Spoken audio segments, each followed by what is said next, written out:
हाल ही में national Congress party के leader बाबा सिद्दीक का कत्ल हुआ, जो सलमान खान के एक बहुत करीबी दोस्त थे। इस कत्ल का क्लेम लॉरेंस बिश्नोई गैंग ने लिया। एक वीडियो जिसमें सलमान खान रोते हुए नजर आ रहे थे बहुत वायरल हुआ और वो बाबा सिद्दीक के फ्यूनरल से वापस आ रहे थे। सोशल मीडिया पर यह बात होना शुरू हुई कि इस कत्ल का दुख सलमान खान को बहुत ज्यादा हुआ है और वो इस कत्ल का बदला लॉरेंस बिश्नोई गैंग से जरूर लेंगे। लेकिन इस बात में कितनी सदाकत है कि लॉरेंस बिश्नोई गैंग के पीछे सलमान खान पड़ेंगे और उनसे कत्ल का बदला लेंगे या उनको कोई जवाब देंगे इस तरह का। फिर ऐसी कौन सी वजह है कि जिसकी वजह से लॉरेंस बिश्नोई गैंग सलमान खान के पीछे हाथ धो के पड़ी है और सलमान खान को मुसलसल कत्ल करने की धमकियां देती रहती है। बिश्नोई गैंग ने मुंबई ट्रैफिक पुलिस को एक मैसेज भेजा जिसमें उन्होंने ये कहा कि अगर सलमान खान 5 करोड़ रुपए उस गैंग को देते हैं तो वो इस दुश्मनी को खत्म कर देंगे, और अगर वो ये 5 करोड़ रुपए नहीं देते तो उसके कॉन्सिक्वेंसेस सलमान खान को भुगतना पड़ेंगे। बॉलीवुड के सुपरस्टार एक्टर सलमान खान अक्सर इस बात का इतराफ़ करते हुए नजर आते हैं कि उनकी पर्सनल लाइफ बहुत ज़्यादा मुश्किलात का शिकार है और उनकी फैमिली और उनको बहुत सारे थ्रेट्स मिलते रहते हैं। अभी हाल ही में सलमान खान ने बिग बॉस का एक एपिसोड शूट किया जिसमें वो हैवी सिक्योरिटी के अंडर थे। दोस्तों, हाल ही में लॉरेंस बिश्नोई गैंग का नाम बहुत ज़्यादा स्पॉटलाइट में आया है। इंडिया और कनाडा के दरमियान जो ताल्लुकात खराब हो रहे हैं उसकी बुनियादी वजह भी लॉरेंस बिश्नोई गैंग ही है। बहुत सारे पंजाबी एक्टर्स कनाडा में सेटल्ड हैं और वहाँ उनके घर हैं और उनके घर के बाहर बहुत दफ़ा लॉरेंस बिश्नोई गैंग की तरफ से फायरिंग की गई है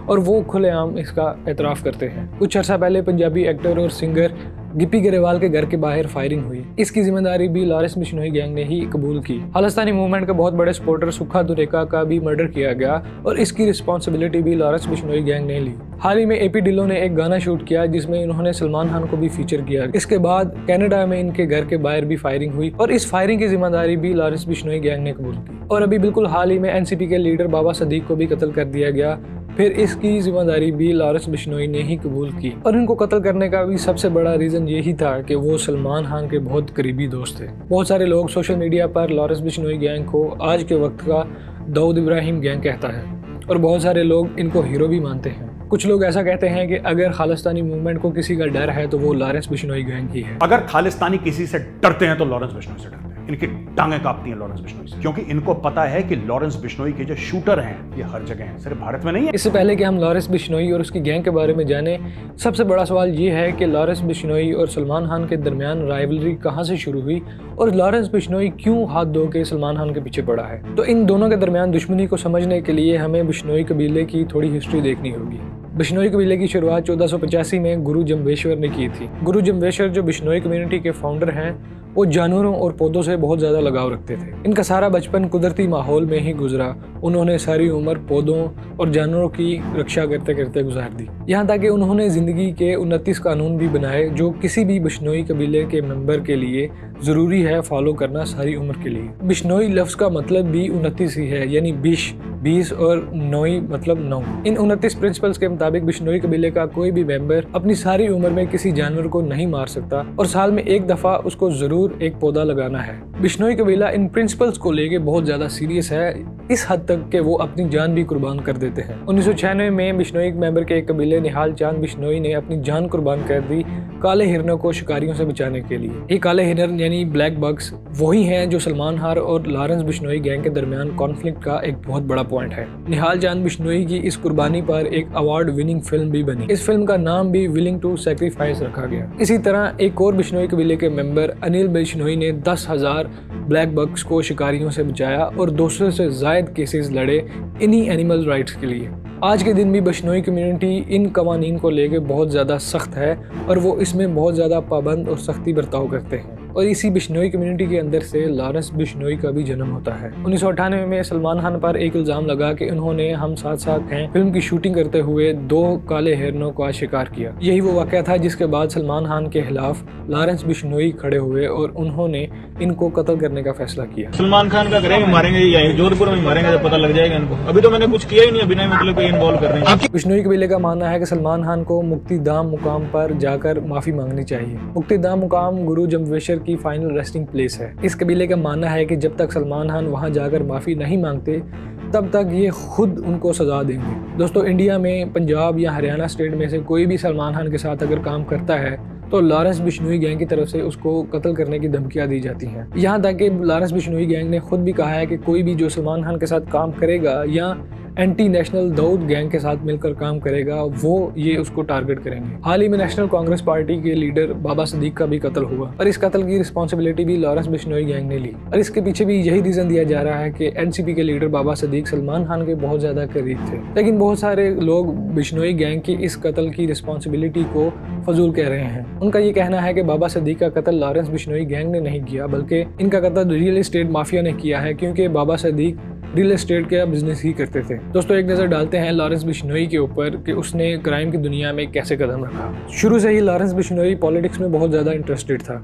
2011 में उसने कॉलेज में स्टूडेंट पॉलिटिक्स में एक्टिवली पार्टिसिपेट किया, लेकिन कहते हैं कि स्टूडेंट यूनियन इलेक्शन हारने के बाद लॉरेंस बिश्नोई इस कदर बहक गया कि उसने अपने अपोनेंट पर गोलियां चला दी। 2011 में लॉरेंस बिश्नोई और इनके अपोनेंट्स के दरमियान दुश्मनी इस कदर बढ़ गई कि उसके बाद बहुत ज़्यादा इंटेंस लड़ाइयाँ देखने को मिली। इसी दौरान लॉरेंस बिश्नोई गोल्डी बराड़ को मिले।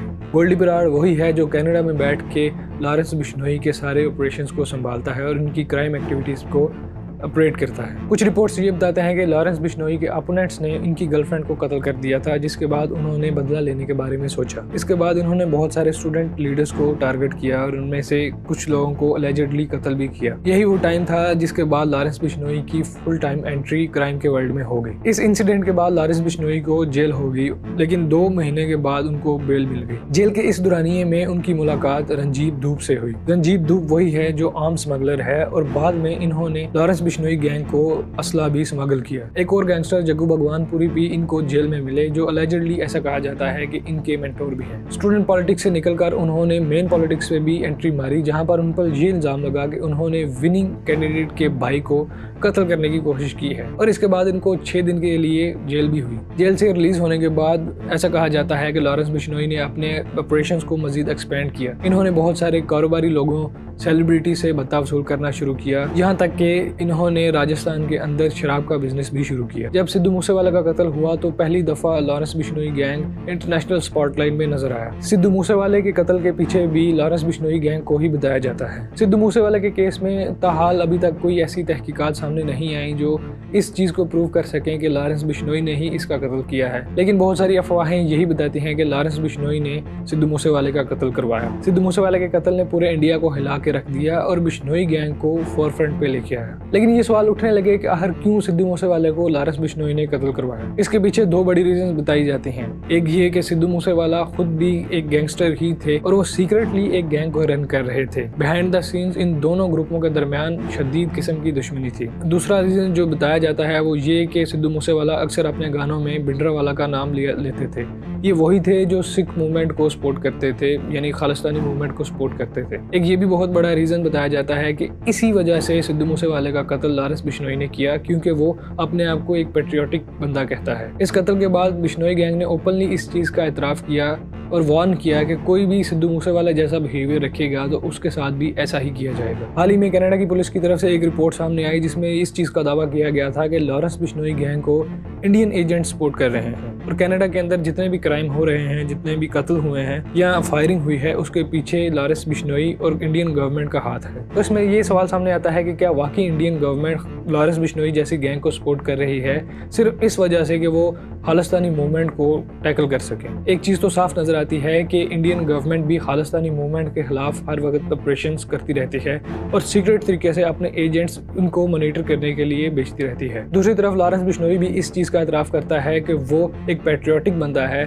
और वो किसी भी कीमत पर इंडिया के टुकड़े नहीं होने देगा। खालिस्तानी मूवमेंट इस चीज पे ही बुनियाद करती है कि वो इंडिया से छुटकारा हासिल करना चाहते हैं, सेपरेट होना चाहते हैं और एक अलहदा से देश बनाना चाहते हैं जिसका नाम खालिस्तान रखना चाहते हैं और इसी वजह से उसका नाम खालिस्तानी मूवमेंट भी है। और इस पर ये सवाल भी पैदा होते हैं कि लॉरेंस बिश्नोई स्टेट के हाथों में है, स्टेट के कब्जे में है, लेकिन फिर भी वो क्राइम नहीं रोक रहा है और ना ही स्टेट इसको रोक पा रही है। तो क्या इसमें वाकई कोई सच्चाई है कि लॉरेंस बिश्नोई को इंडियन गवर्नमेंट सपोर्ट कर रही है? खालिस्तानी मूवमेंट के लीडर्स को कत्ल करना, उनके खिलाफ काम करने की वजह से बहुत सारे लोग लॉरेंस बिश्नोई को एक हीरो भी कहते हैं, लेकिन मेजॉरिटी लोग यही मानते हैं कि लॉरेंस बिश्नोई एक गैंगस्टर है और वो हीनियस क्राइम करता है। जो भी हो, लेकिन लॉरेंस बिश्नोई बहुत ही ऑर्गेनाइज्ड तरीके से क्राइम करता है, जिसकी वजह से इंडियन सिक्योरिटी ही नहीं बल्कि ग्लोबल सिक्योरिटी को भी एक बहुत बड़ा चैलेंज है और आगे जाके ये मजीद खतरनाक हो सकता है।